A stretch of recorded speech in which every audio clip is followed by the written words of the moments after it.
Hmm. The breaching of sovereignty is not the proclamation of aggression against another state, but it was a declaration that individuals could never run away from the hands of righteous justice. There's 3 points of setup to the proposition case then. Firstly, how do diplomatic missions operate in the status quo?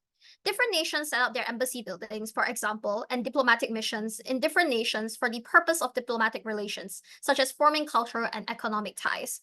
Proposition believes that this can still take place under our side of the house, that just because of the proposition case and the proposition motion that suddenly no countries will conduct economic or diplomatic ties as a whole, this was something that we could still defend. But what has happened in the status quo, in which we do not support, is how legal enforcement, such as the police and military, cannot step foot in embassies regardless of their intentions, such as conducting arrests against individuals that seek political asylum, such as Mexico giving political asylum to the former president of El Salvador. Secondly, what does proposition support under our model then? And what is our counterfactual to this debate? That all of the measures currently put in place to ensure sovereignty of diplomatic relations will be removed in the cases in which these state host nations would want to actually go into the embassy and therefore, under the motion, breach the sovereignty of these diplomatic relations. For example, in the status quo, where governments can be sued under the International Criminal Court when they do step foot on the embassy without permission in order to conduct arrests, this is when other nations can sue them, and what proposition does not support in this debate. Certainly then, opposition needs to prove why it was important to protect those who act as an active risk to nations under the guise of diplomatic ties.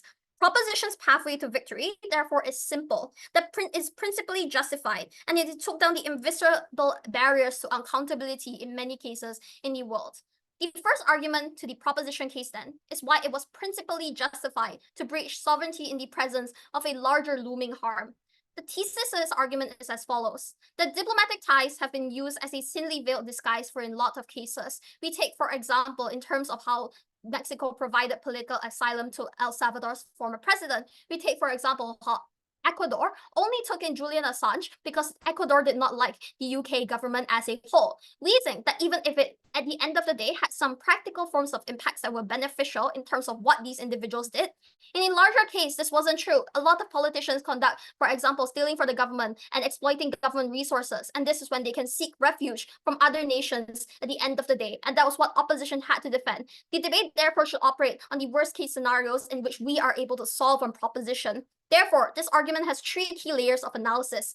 Firstly, what do the individuals that seek asylum under these embassies and diplomatic relations look like from the very get-go? We think the individuals that are likely to seek asylum are individuals that are already have been the state is already seeking prosecution against these individuals. For example, when they embezzle public funds as a result, this is when you are likely to go towards another nation that does not like your home nation because you are able to seek refuge. Why were these nations inherently going to take you in the very first place? This is crucial layer of analysis. Why are they likely to take you in was because of the fact that you did harm to a nation that they did not like. You actually benefited them as a whole. Why were these nations still likely to have embassies? It's likely because of long-standing ties at the end of the day. So opposition cannot just run away from this entire argument by saying they would not have their embassies in these nations in the very first place, in the very first scenario. But the second layer to this argument then is the principal intuition pump in terms of the parallel. That's as if you're fleeing prosecution as a normal criminal in everyday life.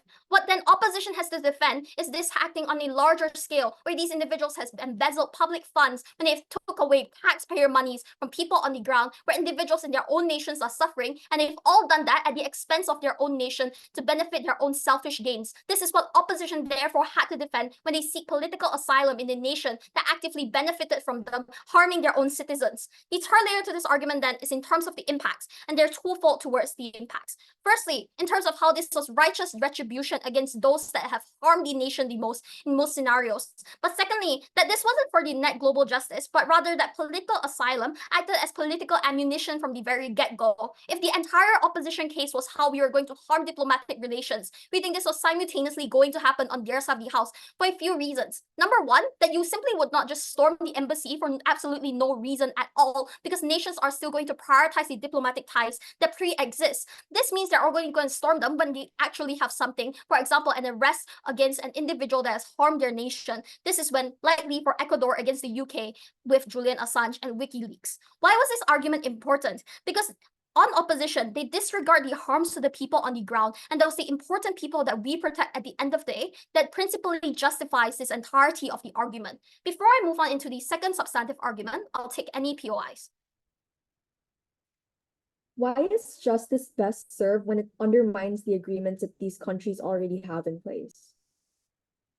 We think it was essential to undermine the agreement in the very first place. For example, this was what the motion called for us to do in the very first place. But secondly, they had to defend the comparative, where likely, like Julian Assange was going to seek political asylum in the Ecuadorian embassy. This also actively fueled diplomatic tensions on their side of the house at the end of the day as well. When you aren't able to arrest a citizen that's harmed your nation so much at the end of the day, insofar as you protect them under those embassies, this causes more net harm on the opposition case. The second argument then is why accountability measures could be put in place for those escaping justice. And this is the practical impacting towards the proposition case. This argument is therefore threefold. Firstly, in the case where we want to first establish that states do not invade embassies for no absolute reason. But a second layer of framing that is important to the entirety of this debate is that they're not going to be authoritarian states. Therefore, if opposition wants to run that these states are going to retaliate against each other in the worst case, there's two reasons as to why this wouldn't happen. Because for a lot of these states, they will already be authoritarian because no nation, rational states, aren't going to be employing arms against each other for no absolute reason. We think leaders are likely calculated and they are likely rational leaders to begin with. And two reasons as to why authoritarian states aren't part of this debate. The first is that authoritarian states are unlikely to have lots of diplomatic relations, diplomatic missions, because they prefer to be closed off politically. But second, they probably do not respect the sovereignty of diplomatic missions in the status quo anyway. Therefore, the second layer proves the harm that is going to be put in place. For example, firstly, that you are never going to be put on trial at the end of the day if you always are going to seek political asylum. In opposition's best case, where they are able to keep this person in the embassy for as long as possible, this is when these individuals are going to be running away from the justice and the legal system for the longest time on their comparative. And here's another parallel. The states already extradite individuals when they cause harm and the crimes that you are against as a state, when this individual comes from a state that you have good diplomatic relations with. If opposition wants to run on the rhetoric that is because you want to maintain relations, then they have to ban extraditing at the end of the day as well. The comparative is clear on the third layer to this argument, that you do so to set an example that you are a stable state that cannot have your most criminals that harm the rest of the population run away from the legal system that was supposed to protect individuals, that people will not question the stability of the states at the end of the day, and it was important for your optics of the nation as a government that there would not be fear lingering on the minds of the people, because you know that individuals are going to be arrested and you know that justice is going to be served to those who deserve to have justice served on them. At the end of this debate, it was clear.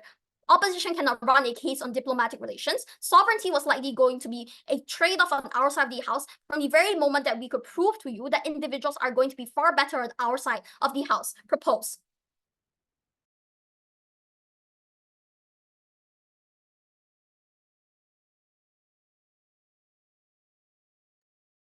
We thank that speaker for that wonderful speech. Call upon the first opposition speaker to open the opposition case. Yeah. I'll just ask for a few seconds to organize my speech. Okay.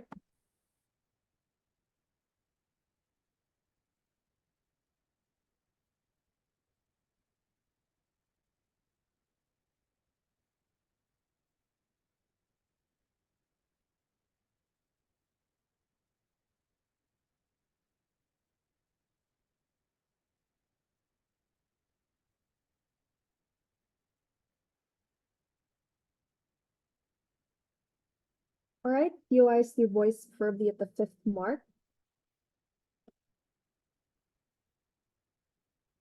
Starting my speech in 3, 2, 1.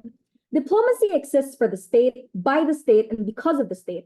One question then, if diplomacy was so thinly veiled in excuses proposition posits, I don't understand why justice is best served behind a country's back instead of legally and agreed upon by both parties. Because this is is where the entirety of Proposition's case fails, right? Because they never prove why criminals are unlikely to be caught otherwise, and for this reason, we're very proud to propose. Before substantives on set up 3 points. Why do diplomatic missions exist in the first place? We tell you that completely sovereign from the state, diplomatic missions represent the interests of their home country in dealings with the host, because these are established with the consent of both countries, keyword both countries. The host country must respect the sovereignty of another state. So the fact that there's an embassy in the first place means that there's a good enough relationship between both countries and an incentive to maintain it. You literally don't see a US embassy in Russia because they hate each other, right? This means that they have to provide certain immunities to function effectively, but also because of the state principle of reciprocity, the simple fact that states can agree to respect the diplomatic premises of other countries in exchange for similar treatment of their own diplomatic missions. So there's an existing incentive to operate within the mandate of international law. We don't understand why this disappears on your side of the house. But second, on what sovereignty actually is, right? We think that sovereignty is only valuable if it's being traded in something. In the status quo, diplomatic immunity exists only until the extent in which, typically in the event in which they're involved in some manner with a serious crime unrelated to their diplomatic role, there are authorities who are able to step in, right? But notice this is where we delineate, because as soon as you leave the embassy as a criminal, you can still be arrested by local authorities. Furthermore, because of the respect of the agreements that still exist on our side of the house, there is still goodwill between these states. States can still lobby to have their criminals either be deported back home to their home state, i.e. persecutable in their own national courts, or other similar things, right? You can't stay in the embassy forever. I don't understand why that happens on your side of the house. What makes IR go around, crucially, is the concessions and agreements between states that have always existed as a precedent in international law. We would much rather have them on our side of the paradigm, work on collaborating for policies and agreements that actually better the justice system and make it more palatable to events like this from happening, right? But if the concept is wanting to push for better justice, we tell you don't do this by impeding on international relations, because all you do is anger the state, right? This does not happen on our model, because when you allow these laws to align with the kind of experiences under the president of the status quo, you make a world where states are more incentivized to work together.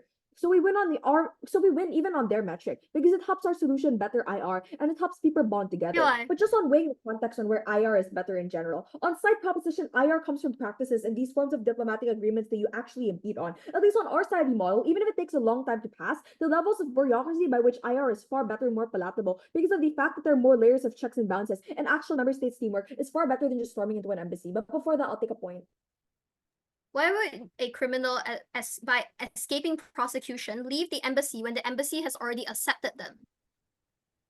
We think that it's far more likely to happen on your side of the paradigm, but simply because you stay in the embassy forever. You can't just live in that embassy. People still have to go out. You're unlikely to stay in that state and continue to stay there. If you do things like go out to the airport or leave that embassy, at that moment in time, there is immunity to be able to catch you, right? But furthermore, on their model, they say it's not a proclamation of aggression, but somehow individuals cannot run away from the hands of righteous justice. Sorry to burst your bubble, but even if they don't on our side of the model, it's worsified and it's more likely to anger people on your side of the house. So our worst case is that you have no movement. But if it doesn't even work, if there's embassies in those countries, then you basically can assume that they have a good enough relationship to be able to deport a person back home if they do something bad, right? You don't see a US embassy in Russia, they're unlikely to collaborate. But when you have an embassy in a country that has alliances with you, then you're more likely to bring those people home, right? Two layers of constructives on our side of the house. First, on why breaching diplomatic missions undermines the international precedent of sovereignty, and second, on why is the counterfactual better.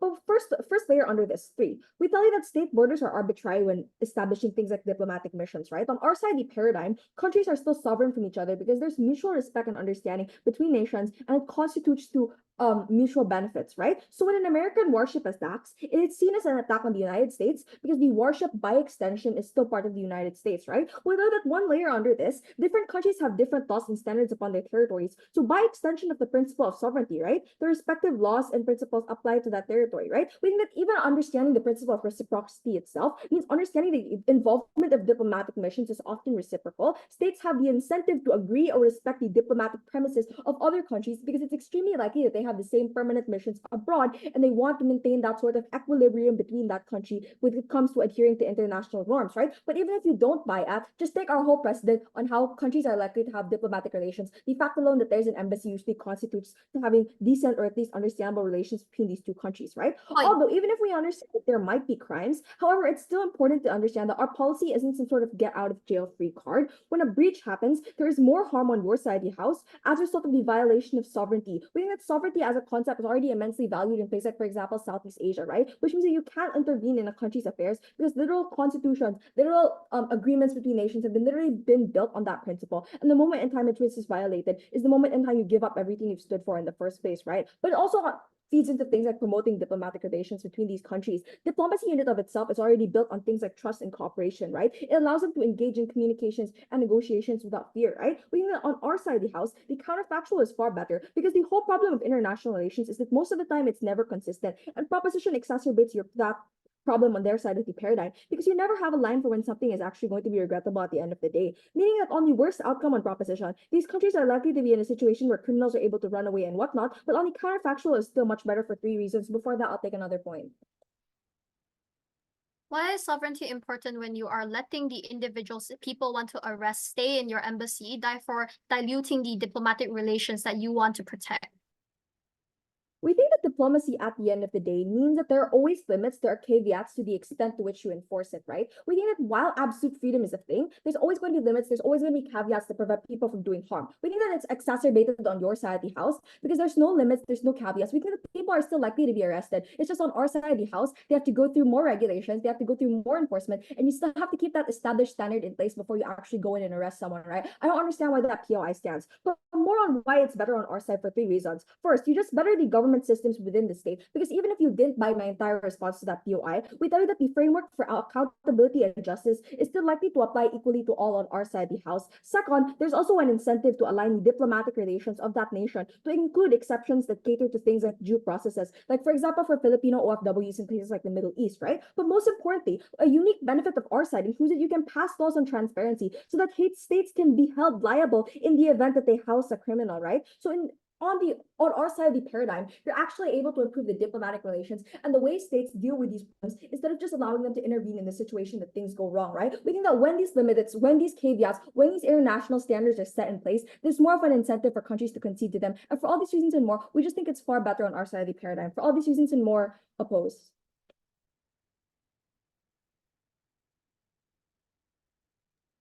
We thank that speaker for that wonderful speech. Call upon the second proposition speaker to advance the proposition case. Here. All right. Is my audio clear? Yep. Okay.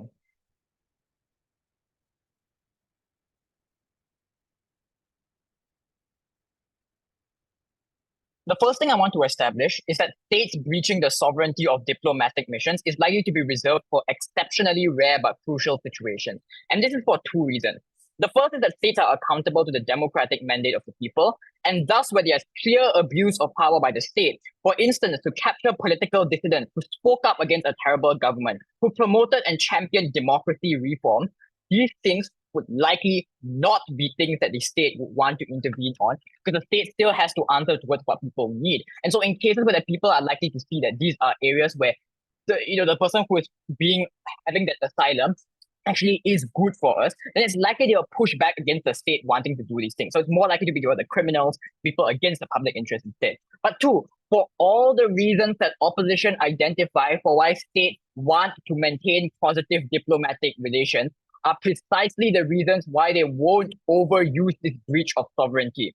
The reason why breaching this sovereignty is important is that even if they happen occasionally, the magnitude of harm is massive. These are enemies of the state that create public paranoia. These are criminals that incite a political climate where national security is actively threatened. What does this do for the debate? The first is that this frames out a lot of their argumentation on state overreach and harms of potentially degrading these international relations, because we characterize the precise instances in which this breach of sovereignty happens, why we need to bypass our previous agreement. But second, why this breach is likely to be overwhelmingly be in good cases rather than bad cases, and they have to characterize why it's likely to be the worst ones instead. This context eats into a lot of what material they only have in that speech, and this is why we win. 3 issues I want to discuss. First on the principle, secondly on justice and security, and third on diplomatic relations. The first is that of the principle. What we explain is that the purpose of diplomatic missions is to facilitate a mutually beneficial agreement. And they concede to this because they say both countries consent and opt into the deal at first. What we explain is that if this person is harbored, that becomes an active political and security threat. that diplomatic relationship, even though its original purpose is to be good, is no longer mutually beneficial for both parties because it comes at the active cost of your own nation's security, the active cost of your own nation's political stability. So we think when the other country has actively betrayed the terms of the agreement by not acknowledging what the harms of this person being seeking asylum would do, then the sovereignty of these missions should no longer be binding. So when this team asks, is it justified to break the terms of our agreement? I say yes, because they did it first. Second, this team has to contextualize where diplomatic missions fit in within the hierarchy of obligations that a government has. We explain that states need to prioritize fulfilling obligations to the citizens first and foremost because of the social contract, but also because of my previous analysis that the value of the diplomatic mission no longer exists if it comes at the cost of the public interest. So what they do is, even if they explain that they have some obligation to diplomatic relations, we explain why our obligation is more important than theirs because the cost of the citizens losing out is going to be way higher. And the reason why you ought to care about this is because there's lots of things that end up happening within international relations, like a trade deal or how you decide to vote in a UN resolution. All of these things could potentially affect that. But what we explain is there's a very demonstrated clear harm when it comes to allowing this political like asylum for this person when people have already had an express preference against pushing back to these things. So that is why the harm to citizens is massive. We have to prioritize that instead. Which is why the principle proves that it exists. It don't prove why it's more important. We do. Second, justice and security. They had no response to this. We explained that the reason why many of these diplomatic missions would want to harbor enemies of the state is also sometimes because of things like bribery and corruption. Or even if this is not true, the public perception is one where there is corruption, where there are significant national security risks, and that leads to less stability. It allows populist politicians to capitalize on and weaponize the irrationality and paranoia in the public to cause political chaos. Look at what these guys are doing. The embassies are actively harboring threats to the state, are actively harboring enemies to our country. And these are all harms that on scale far outweigh the individual disagreement you have over a single person's asylum. So even if you disagree on the principle of whether it's good or not to intervene in this one case, we explain why in every other case it's going to be worse because the spillover effects are going to be worse for the people. What did they say? They also said we want to prosecute criminals. Zero explanation for how they do this. Second off, it's far too late to mechanize the process because they think you have to go through extra rigorous steps. Never explain what those extra rigorous steps do, but also presumably those extra rigorous steps will come at the cost of people who genuinely do want to seek prosecution at all, and they don't take that trade-off. So we explain that they harbor more of these guys, and they don't explain why that is a justified thing to do. Now on the extension, this undermines political capital for important political asylum cases. And remember, these high-profile cases concerning criminals may not be the vast majority of political asylum, when maybe more of them are going to be those like human rights activists and journalists instead. But on their side, they run the risk of people being afraid of all forms of political asylum. That even if the majority are the good guys, sensationalization means people only think asylum is about war criminals, only think asylum is about harboring people who are active security threats. So even if there's previous political capital to push for more like inclusion of these journalists being naturalized into the country over time or giving them more protection, now you lose that capital because people think this is always about people who are threats instead, rather than people who are trying to serve the public good by having whistleblowing, by exposing these key truths.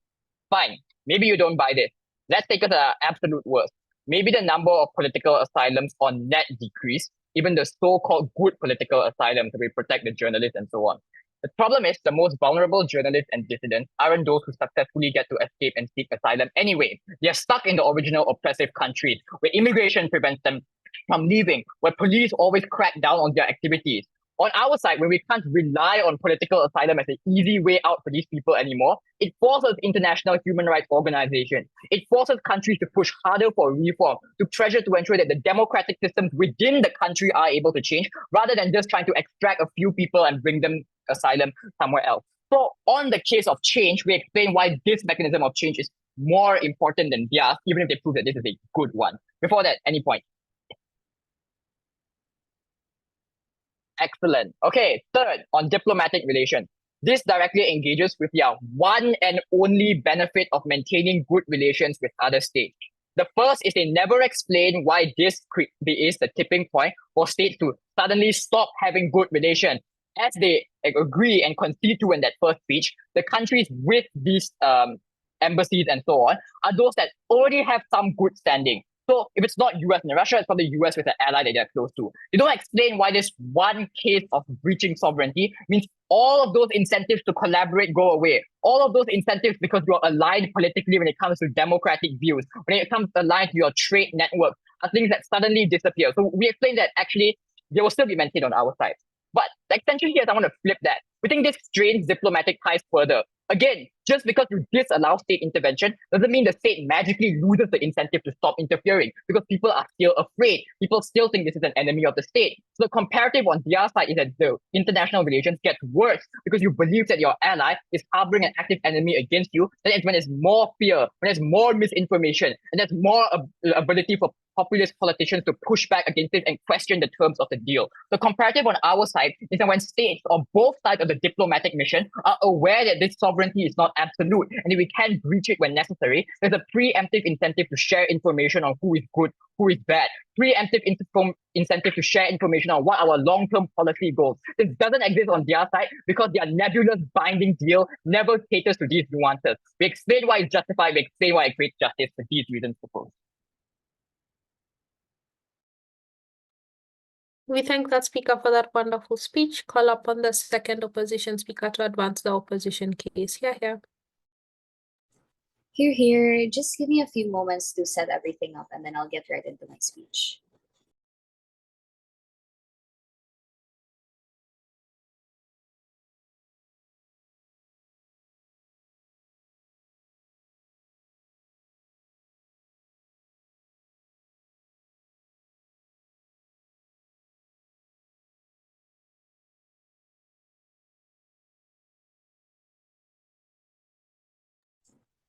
Hi, can I just get confirmation that I'm audible?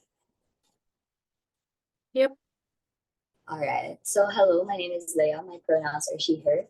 And if you have any POIs, feel free to interrupt me anytime. All right, give me a few moments.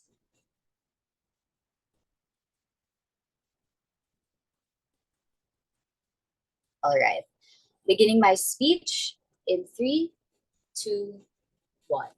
The basis of democracy is mutual respect and consent between states. Moving right into my rebuttals, right? When they ask us the question, why would these criminals even leave the embassy? Because for one, because of the country that they are in the embassy of wants to bring them, say, to their country so they can have political asylum there. Number one, they have to go to the airport. So meaning they have to exit the embassy, meaning that the host country still has the opportunity to arrest them without encroaching on the sovereignty of the embassy. But we will still show you, again, even if you don't buy this form of justice, right? Even if you don't buy this and say, oh, they can stay in the embassy for so long, but we will still show you why justice can still be served. It is them on their side who concede to the fact that immigration and police still exist. So meaning that these safeguards still exist on our side. However, we don't have the harm that they do on their side when you encroach on sovereignty. And I will show you why that is so important. Next, second rebuttal then on the whole discussion on like political asylum and how there has to be change, right? And there has to be reform. Panel, we tell you that there is better change and better reform on our side. Because if it's about pushing for reform, if it's about getting your criminal back, if it's about getting justice for your country, we can better have that when there is respect between countries, when countries are more likely to collaborate with you in order to serve justice. This would look like the country voluntarily giving up the criminal back to you if you lobby to them. This would look like that country being the one, they could say, provide evidence, for instance, of like what they did in there later, what the person did, right? So overall, there is better reform on our side because you have this mutual goodwill, because you still have the respect between your countries. Before I move on, yes, POI. How often does lobbying work? Relations are not stagnant between nations. How is this likely going to actually manifest on your side? That's exactly what ties back to the harm, because relations are not stagnant, meaning that their whole entire case banks on the fact that, oh, these countries will just understand because they already respected each other in the first place. So these countries will understand that we have to do this extreme thing. This leads me directly to my next discussion on why is even just one breach harmful. They tell us that these breaches are not going to be common, they'll happen rarely, they'll happen sparsely, but why is even just one harmful? Because it's hard to gain trust back. When it happens once, it can happen again. It sets a precedence for countries that for as long as they have probable cause, they can enter the embassy. And again, that embassy is a standing exemplification of the sovereignty of that country. They had the mutual consent to establish that. It even says in the info slide, this embassy is independent of the host nation, meaning this embassy stands as its own. So this embassy stands and has its own sovereignty. And if they tell us that, oh, these countries can just forgive the encroaching, right, or the invasion of their embassy, if you talk about forgiveness, how many times will you forgive that, right? Because they tell us again, tying back, that if it happens once, it can happen again. Will you forgive harm against your country? Again, if it happens again, what are you going to do? What do you think your people will feel when you're allowing the encroaching on your sovereignty? We can already see this with the Philippines and West Philippine Sea, right? When the Philippine sovereignty is being encroached by China, the mere fact that this embassy stands as a beacon of your sovereignty means that by encroaching on that sovereignty, by violating that sovereignty, you violate your sovereignty as a country. This embassy is an extension of your country. That is something that government does not engage with, the fact that that is so important, that piece of context is so important, because laws are meant to be there in order for it to protect the rights of people, right? Laws cannot be bent. The fact that the international law on ensuring that these embassies remain independent cannot just be bent for one nation or the other. Because if the discussion is on the harm that this criminal can cause, number one, that's not likely, because what harm can they do if they're in the embassy when they're separate from their cronies, for instance? And number two, again, they can't just go to the embassy's country, right, and escape justice from their country, because again, that's not likely to happen, because the fact that they have to go to the airport to fly to that other country, or the fact that they have to cross the border, means that they still have to step into the soil of the host country. And once they're in the soil of the host country can enforce its own policies, right? Now, what are my independent extensions, right? Goodwill and respect is the basis of international relations. There was no engagement at all on Sofia's case on where is IR better off, not only amongst these two nations, but in a global scale. In a global scale, when you allow the lines of sovereignty and territory to become blurry, countries no longer respect each other, because again, the lines of sovereignty are blurry. It is important to take note, because there was a mutual consent and agreement between these countries when the embassies were established in the country that they were in. This means that within that consent, there was the agreement that their sovereignty was to be respected. And it's not to say that this criminal will not serve justice or will not face justice as a whole. Because again, the host country, can still call on the other country and say, give us back our criminal. Again, they're the ones who conceded to the existence of extradition, right? Now, again, when we weigh on where is IR better off on government, IR comes from practices and these diplomatic agreements that you impede on. Again, at least on our model, even if it takes a longer time, at least the principles of sovereignty are still protected. And again, checks and balances still exist on justice. State and embassies are still likely to cooperate with each other, and they're even more likely to cooperate on our side because of the fact that they maintain respect, because of the fact that they maintain goodwill. And since their whole case banks on goodwill between these nations, right? If we buy into that narrative, the mere fact that they have goodwill and they don't want to anger this country means that they're just going to be likely to give back this criminal, right, to the country, because again, they have mutual respect with each other. However, when you violate that even for one instance and say you get your criminal in that one single instance, what will happen for future instances? You're less likely to be able to get any cooperation because you already betrayed the trust that is so hard to get back. And why can justice still be served again on our side? Because on their side, the harm is tense relations. Justice can still be served on our side, but without the existence of the harm of these tense relations. You can integrate and enforce justice still without sacrificing relations, without sacrificing the lines of sovereignty. And justice is even better on our side because you're more likely to get peaceful cooperation without any gunfights or without any blood loss. And for all these reasons and more, side with opposition, side with respect. Thank you. We thank that speaker for that wonderful speech. Call upon the third proposition speaker to close the substantive part of the proposition case. Here. Hello, am I audible and visible? Yep. Okay, give me a second.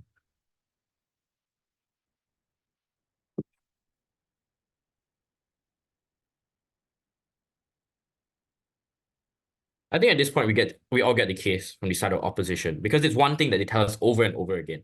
Trust is important, sovereignty is important. Great. You know what they haven't told us? Why was trust the most important thing in this debate? Why did that outweigh the multiple impacts that we gave you on the pragmatic and the principle? And why at the end it was even a tipping point in international relations in the first place? The point at which they haven't answered any of these questions, I think OPWIP is too late to answer that. They failed to actually give you a proper case. I want to cover three things then in my speech today. The first issue on accountability, the second issue on why internal stability of these countries on the very worst case outweigh the government's obligation to respect the sovereignty of other nations, and lastly then on the idea of reform that went completely unresponded to from second prop. Firstly, on accountability and the pursuit of justice. Because Alicia gives you a solid 3 minutes of analysis as to why you're unlikely on their side, why criminals, large-scale criminals that cause crimes against the people of the country are unlikely to be caught on their side of the house. These were likely done through political incentives. These nations are unlikely to give them up because of the fact that they're seen as ammo for political posturing. These are all reasons that these nations are unlikely to give these people up. It's not as simple as P2 would have you, as O2 would have you think. But the version, the response that we get is really weird because they tell us, oh, you'll catch them otherwise because they'll step onto the soil at some point. Two responses to this. Firstly, that is just fundamentally untrue. That no, you actually can't be able to, because it's not as simple as they claim. Let's break down their mechanism here, because their entire argument to sort of co-opt what we have is to say that, oh, we'll just catch them the moment where they try to leave. That's not true. Like, look at Julian Assange. He spent 7 years in the Ecuadorian embassy just living there. People just bring him food and like he'll stay out and he'll barely like reach his hand out the door to grab his food. That's the reality that they live in. That he was literally a naturalized Ecuadorian citizen. He never once stepped foot in the country of Ecuador, and he lived there for 7 years, and they just gave him food, shelter, internet, everything that he needed. That's what they need to defend, not just we'll catch them when they go to the airport. But beyond that, what is the mechanism here? They say, oh, but no, right? If you're going to try and escape, I don't think you're going to do it like when everyone is there. Like if these people wanted to flee, they would probably do so under some like covert operation or whatever. They failed to mechanize how this actually works. And as such, I think we win this from the get-go. But beyond that, I think there's a massive resourcing they didn't need to invest into, right? Like on that side of the house, you want to invest in bureaucracy, to have policy change, all of these things to catch these criminals in the future. This is massive sink of time and resources that we better spend into things like restructuring democracy, like Umar tells you. Let's think to introduce things like political reforms within host nations. That was what was the most important. I don't think they actually justified to us why this was a reasonable thing. They lost it. They meant that these people were likely never going to be able to be held accountable for their actions. But secondly, I want to get onto the crux of this debate. Why internal stability and maintaining these international relations was the most important thing compared to what they try and tell you about trust and respect. Because the claim coming from the side of opposition is that maintaining sovereignty is the most important thing. 3 responses to this. Firstly, I want you to note that relations between nations change all the time. It's something that's extremely fickle, and there's precedence for this in status quo. Arguably, over things that are much less controversial than having someone than extraditing someone that has caused a major crime against your nation. For example, voting against or for a United Nations resolution, or you back in a certain conflict. These are all things that sour political IR relations between nations to a much larger degree. But beyond that, I think we intrude on sovereignty all the time. For example, in the international criminal court cases that prosecute local crimes against humanity, they're allowed to extradite people from their nation to bring them to the International Criminal Court. For example, the WHO passing binding policy during COVID that went to the rest of the world. When it's utilitarian, we do it, and when it's utilitarian, we should. And this is the analysis that takes down most of their case because it proves that this isn't an exclusive point. But secondly, that this isn't the tipping point of international relations and is still likely to maintain them. Because as Umar tells you very clearly, these are likely to be allies and they hand this to us on a silver plate. These are people you already had good relations with. You're probably going to be able to justify things like he caused an economic recession in our country because of how much money he stole. I think it was justified then.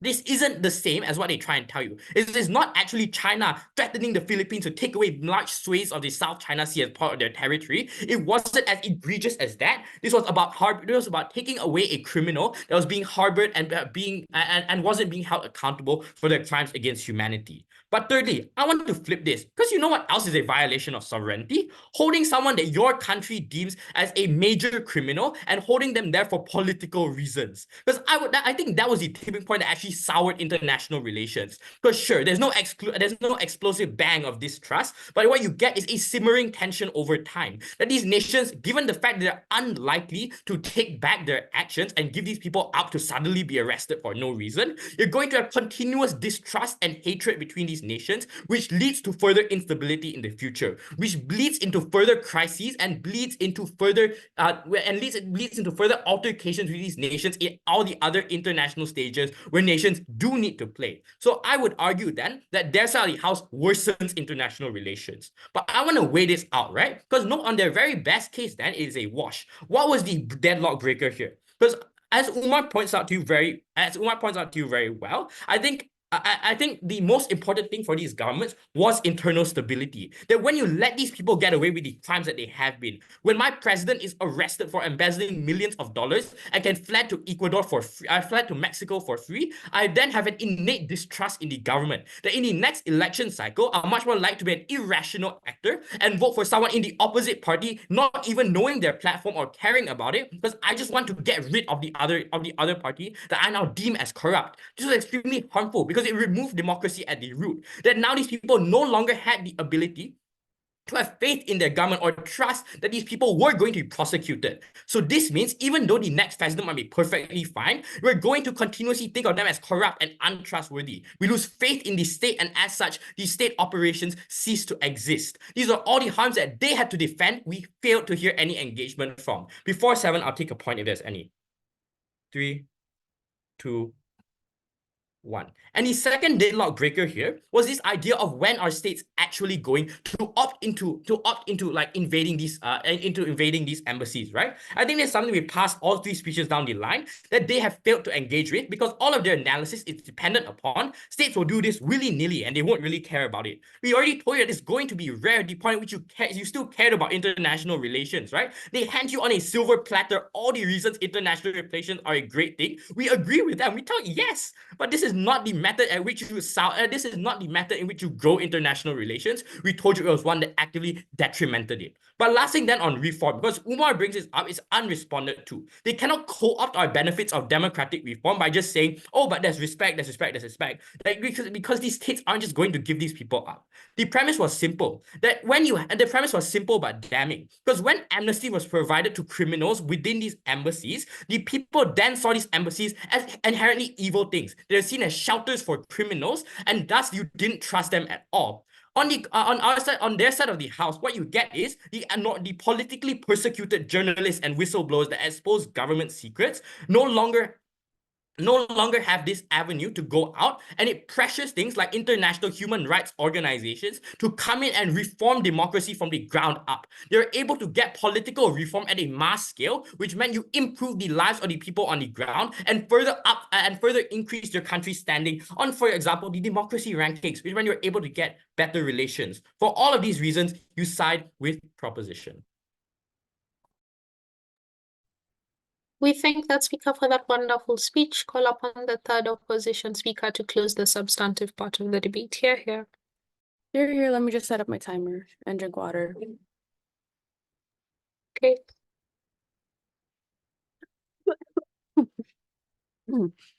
Starting my speech in 3, 2, and 1. The problem inside government with international relations is the fact that most of the time they're never consistent again, right? Government side necessarily exacerbates the problem because genuinely, meaning the worst outcome in government bench is that countries are going to be in a situation where criminals will run away and whatnot. But the counterfactual, again, is better on our side. Let me tie this back to our leader of opposition. Number 1, you have better systems within the state. Number 2, you align to diplomatic relations, and we're going to prove that later in our speech. And then, or my speech rather. And 3, you pass laws on transparency, and this is already proven by deputy. But let's rebut government first. Prime Minister argues that it is principally justified because it's like a guise of unjust, right? There's an escape route for criminals because of the persecution of nations. They house these criminals because they don't like countries, albeit having criminals, even if they don't like you now, la la la la. We tell you that the fact that these embassies still exist, even if their relationship has changed, already proves the very fact that there's so much at stake, right? Another thing that PM says is that regarding accountability, the states won't just invade countries because apparently there's collaboration. On the topic of collaboration, as my LO had already stated, you have that better on our side due to the multiple layers of analysis. But even if you don't bite the bullet and listen to their case, that apparently you're just gonna not invade an embassy, what would this then look like? PM failed to mechanize this so it would probably look like negotiations, right? Because they're gonna be calculative and there's so much at stake because you're still bound with international relations as the EPM had conceded. Henceforth, you make your case entirely futile because that's what you literally have on our end. As what my LO said, the lack of nuance is a testament on why government loses the very fact plus the very fact that they can abuse it. Wait, if not, then if PM is so true that they're not going to step in and invade, then they're calculative, then they should have already taken opposition side, then have negotiations, right? This due process is the fact that we win. Number 2, then DPM said that diplomatic relations are rare and whatnot. So we'd like to ask, why in the world are you going to side with government? If our arguments play in your paradigm, to state that you're going to convict a criminal that harms your entire countries and whatnot, you need to state why the country would even house it in the first place. They failed to mechanize why. They think that we're just going to like randomly house like a mass genocide person, right? You need to realize that embassies won't do and house random criminals if it is unjust. There will be reasons, as to why, given that the government had already conceded that relationships are very important. What does this prove then? This proves that due process is needed because nuances are present, and to side with government aggravates everything. So their principle falls, and the fact that they have a relationship in the first place, despite not liking each other, is because the stakes are so high, right? They're reliant on each other. That's what literally globalization is. When you have so much nuance, all the more the reason you can't just cut the strings like what government wants. All the more the reasons that you can't just randomly like invade an embassy, right? Because there's so much at stake. You need to realize that you need some due process. They speak about justice, but the lack of due process is a testament to their laws, even if it causes fear and whatnot, which is something that they said. If you're already arguing justice, then we win. But even if you argue fear, we tell you that we have less of that because, again, one, states won't be so stupid to house a criminal of mass genocide, which is what they literally unfairly paints, which means that the reason why there's an asylum like which is the reason why there's political asylums, right? Like take North Korea as an example. There's a North Korean escapee. The reason why the US gives them political asylum is because they need like information and whatnot, right? It's not like a random person who committed genocide and you're going to suddenly house them. Let's use this to address PM. PM then says that they're scared of political asylum. People are suddenly going to distrust them. We tell you that on their side, when you believe that the world literally countries could invade your embassy and stab you in the back, you have no protective mechanisms for you. That's when you have more fear. On their side, let's take the POI. Yeah, you still need to tackle the point as to how much you are going to arrest individuals. We think rationally, you would not want to walk into a line of police force. Okay, we're going to address that later. I'm gonna like really tie it back to my DLO because apparently none of you listened, right?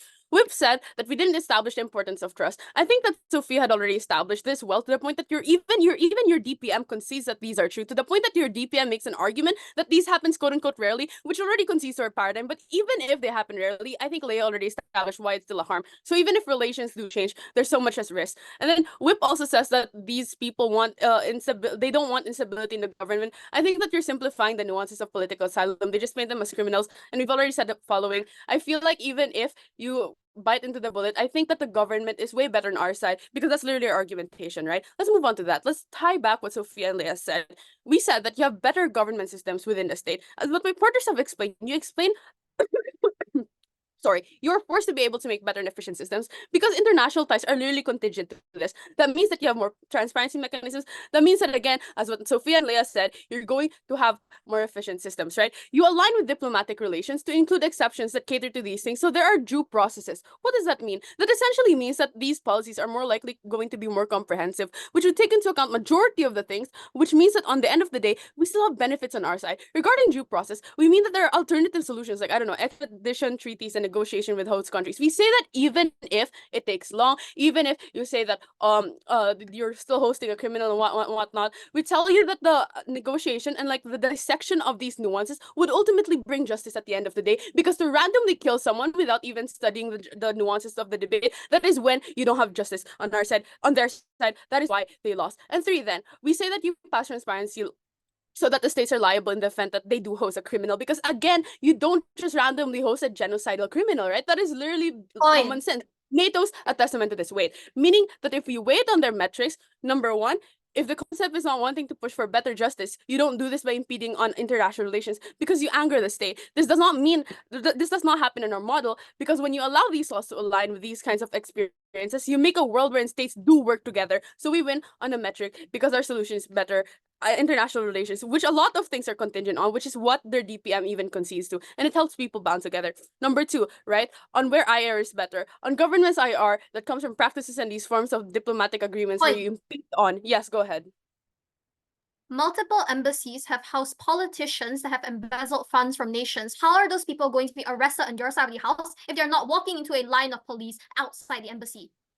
You need to realize that if these politicians are in fact like housed by these countries, that means that there's so much more going on there. You need to realize that it doesn't mean that these these politicians are just these politicians are just like one single sentence in which they've embezzled the funds. Because again, I don't think that a country is willing to risk so much of their reputation, so much of the international relations ties that they have, just to house like one single individual that, I don't know, bribes them or whatnot. Because at the end of the day, you've already proven why. We've all agreed on the fact that optics and internationals are important, and the fact that you're suppressing all of the nuances to like, I don't know, a single characteristic ultimately undermines that. That is where you lose, because what you paint these individuals as are like, I don't know, mass murderers and like stealing.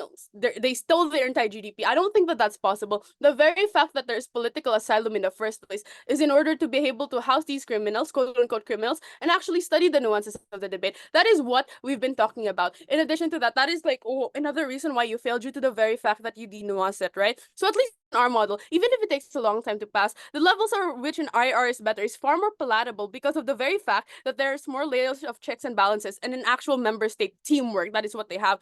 That is what they don't have. But why are they likely to help each other, right? Let's just say this out of the get-go. There's already an embassy in the country, which means that they already have a relationship. Even if it's not good, it's good enough to even establish. Even if it's not that good, we tell you that there's so much at stake. And we tell you when there's so much at stake, that is all the more the reason for collaboration. That is where we need scrutiny of nuances. But even if you don't believe this, our worst case is that you have no movement, but at least you don't anger states even more. At least you don't disrupt the current ties that we have and we need to live in today. Proud to oppose.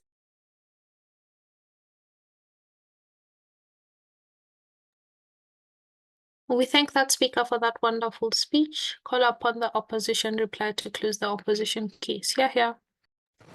Here. Just give me a few moments to fix everything and then I'll get into it.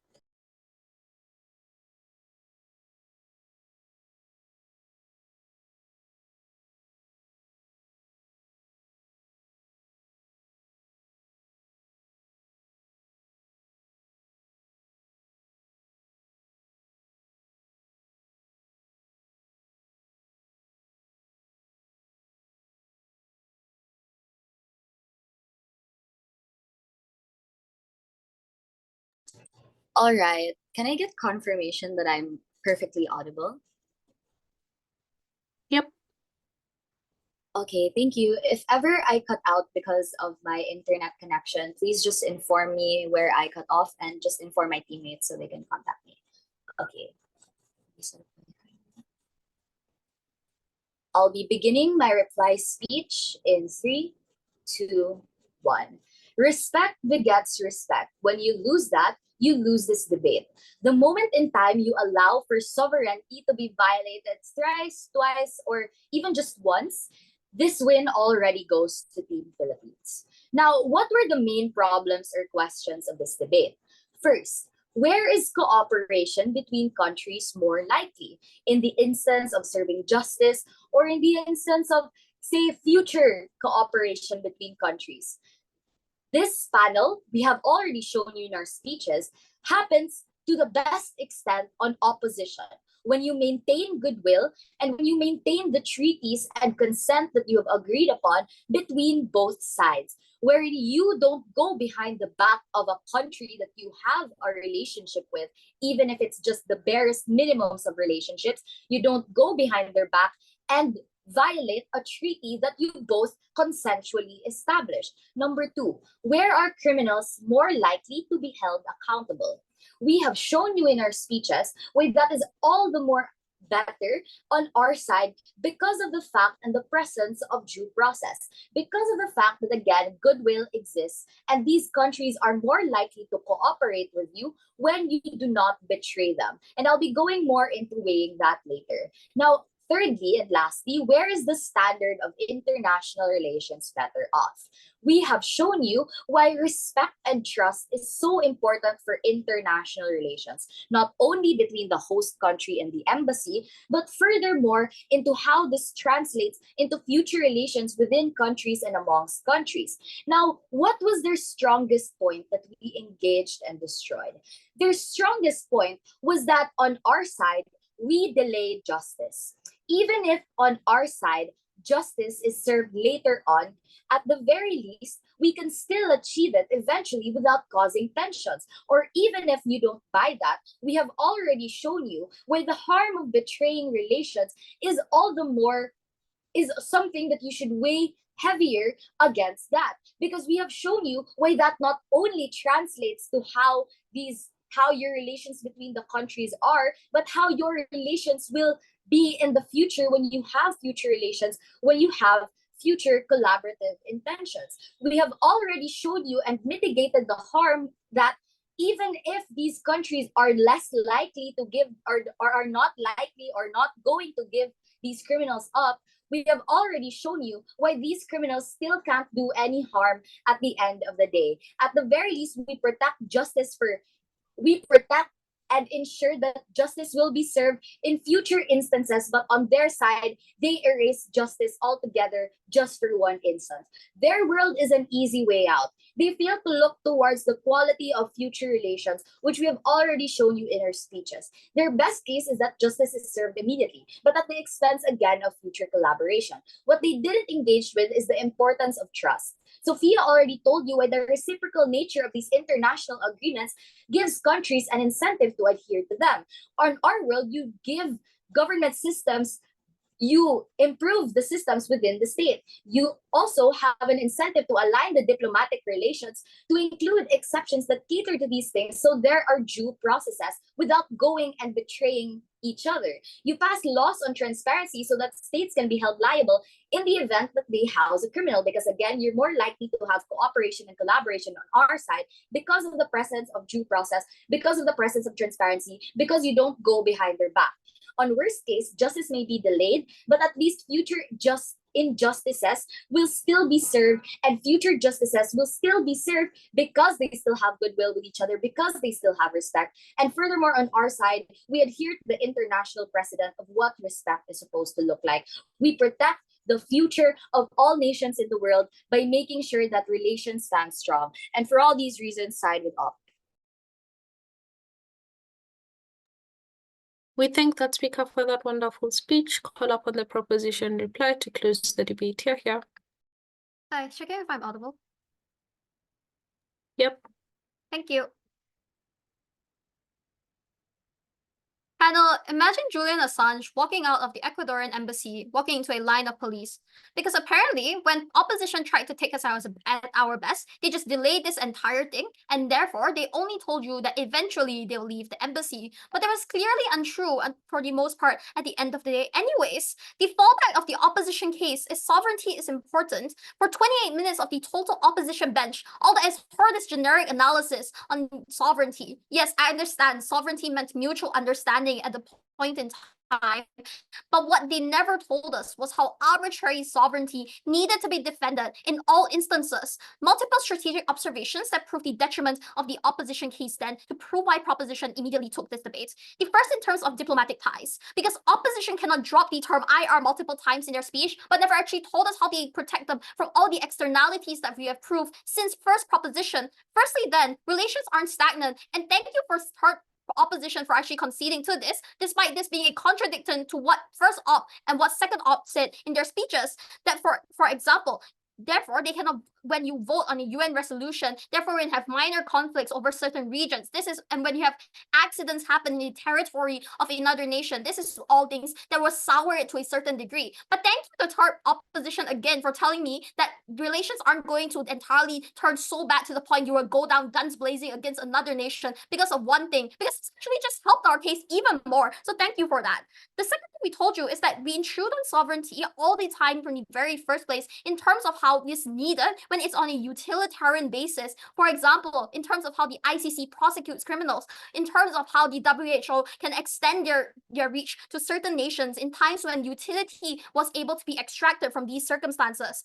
This is why negotiations would also not work on their side of the house, because negotiations inherently need the individuals to always come to an agreement, but these individuals have already allowed for a criminal to be in their embassy in the very first place. I don't see why this was actually able to manifest on their side. Certainly then, I would like to thank Ochi just again for how they were able to just prove our points even more. Why were they going to actually break tons of deals, tons of trade deals that probably supported your economy, that had your multicultural ties, just because you stood on the embassy one time? We think that even if you don't buy this line of analysis, it was going to be far worse on their side of the house in the perceptions of the people, as clearly we've pushed down the bench all the way from first prop, second prop, and third prop in this debate. But Otto says that there's going to be blood and war as a result then. I think we can tell that leaders are rational at the end of the day and they would not go guns blazing, harming their own soldiers and trading off the multiple national resources. This was all as to why their harms could never apply. They could never flip those harms on our side of the house either way, because their analysis to build on those impacts were symmetrical. Fourthly then, that people think you are going to be harboring these criminals at the end of the day, which harms the political climate of your own citizens, which never actually was tackled. Secondly, let's quickly talk about justice and accountability, because it was clear in which how opposition lost on the entirety of this. The first thing to tell you, people can walk out of the embassy probably when you want to go to the airport. Sure, the cops are waiting outside for you. These individuals will be served justice then, but we think it was much better because individuals wouldn't leave those embassies for multiple years and they are continuously going to breach national security. For example, of Julian Assange, this means that these individuals needed to be arrested, and that was the urgency that we proved. That thirdly, then, I would like to quickly talk about the distrust in political asylums that manifests on opposition then, because this came out as an extension from our second speaker that was never engaged to at the end of the day. That what we proved was distrust in diplomatic missionaries are going to increase on their side of the house, because it was viewed as a monolith, that the public thinks that every single individual house is going to be a criminal and these criminals will never actually serve justice that we told you happened immediately on our side of the house. Opposition told you two things in this debate, that one, sovereignty is important, and secondly, nations are going to go down guns blazing, but for some reason, they are able to protect relations by housing criminals that were going to be arrested on our side of the house.